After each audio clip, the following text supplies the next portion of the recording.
Hello दोस्तों, नमस्कार। मैं आपका स्वागत करती हूं अपने YouTube चैनल खुली किताब में। आज हम बात करेंगे धर्मवीर भारती का एक बहुत चर्चित और लोकप्रिय उपन्यास गुनाहों का देवता।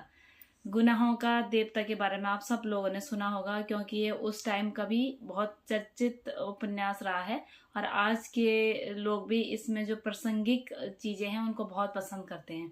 गुनाहों के देवता में लेखक खुद को गुनहगार मानते हैं, क्योंकि उनसे एक ऐसा गुनाह हो जाता है जिसकी सजा एक ऐसी लड़की को मिलती है जो उन्हें देवता की तरह मानती है। इस कहानी में बहुत सारे पात्र हैं। सुधा एक ऐसी लड़की है जिसके बारे में पढ़कर सबको प्रेम हो जाएगा। सुधा बहुत चुलबुली, बहुत चंचल, अपने पापा को बहुत प्यार करने वाली और बहुत सरल स्वभाव की आदर्शवादी लड़की है।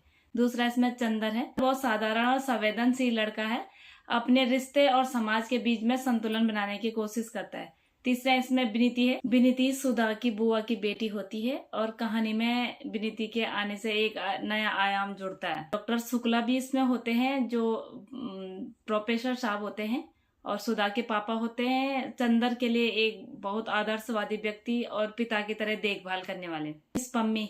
इनका किरदार कहानी में एक रोचक मोड़ लेकर आता है। कहानी शुरू होती है एक ऐसी लड़की से जिसकी माँ नहीं होती है और उसकी पालन पोषण उसकी बुआ करती है। 7वीं तक की पढ़ाई वो अपने बुआ के साथ गांव में करती है और 7वीं कक्षा में उस गांव के लोग सुधा की शादी की बात करते हैं। ये बात जब बुआ पापा को बताती है तो डॉक्टर शुक्ला पढ़े लिखे होते हैं और अपनी बेटी को आगे पढ़ाना चाहते हैं, तो उसको अपने साथ इलाहाबाद लेकर आ जाते हैं। उसके आगे की पढ़ाई इलाहाबाद में ही होती है। सुधा पापा की बहुत लाडली होती है। यहाँ उसकी मुलाकात चंदर से होता है। चंदर और सुधा के बीच में बहुत समानताएं होती हैं। सुधा चंदर की भी माँ नहीं होती है और वो अपनी सौतेली माँ से दूर भागकर शहर आते हैं। शहर में उन्हें डॉक्टर शुक्ला का सानिध्य प्राप्त होता है।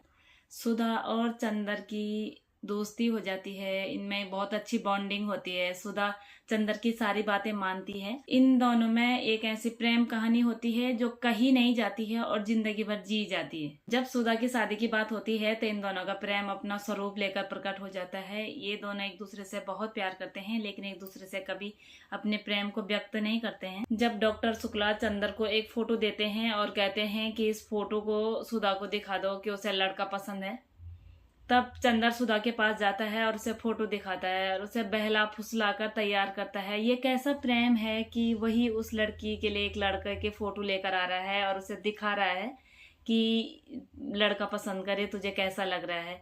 वो बोलता है कि इससे शादी कर ले। ये सुनकर सुधा एकदम तड़प जाती है। वो बोलती है कि ऐसे बोलते हुए तुम्हें बिल्कुल भी शर्म नहीं आ रही है या तुम्हें कोई झिझक नहीं लग रही है, क्योंकि कभी वो चंदर के लिए कुछ ऐसा नहीं बोलती है जैसा वो वहां पर एकदम गुस्से में बोल देती है।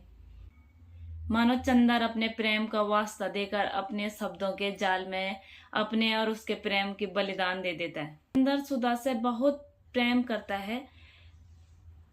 अपने प्रेम को त्याग का नाम देकर शायद वो पीछे हटना चाहता है। चंदर का प्रेम हमें ये सोचने के लिए मजबूर कर देता है कि हर किसी के प्रेम को मुकाम मिलना मुमकिन नहीं है। शायद चंदर डॉक्टर शुक्ला के निस्वार्थ प्रेम सहायता की अवहेलना नहीं करना चाहता है, इसलिए वो समाज और उनकी नजरों में नहीं गिनना चाहता है और महान बन जाता है अपने प्रेम का त्याग करके। सुधा का दर्द इस उपन्यास में ऐसा दिखाया गया है कि कभी समाज के बनाए हुए ये नियम किसी के पवित्र भावनाओं को कुचल देता है। सुधा चंदर की हर बात मानती है। उसकी इच्छा का सम्मान करने के लिए वो खुद को सजा दे देती है और शादी करने के लिए हाँ बोल देती है। इस कहानी में अगर सबसे ज्यादा त्याग किसी ने किया है तो वो सुधा ने किया है। उसने इस कहानी में सिर्फ खोया ही खोया है और कुछ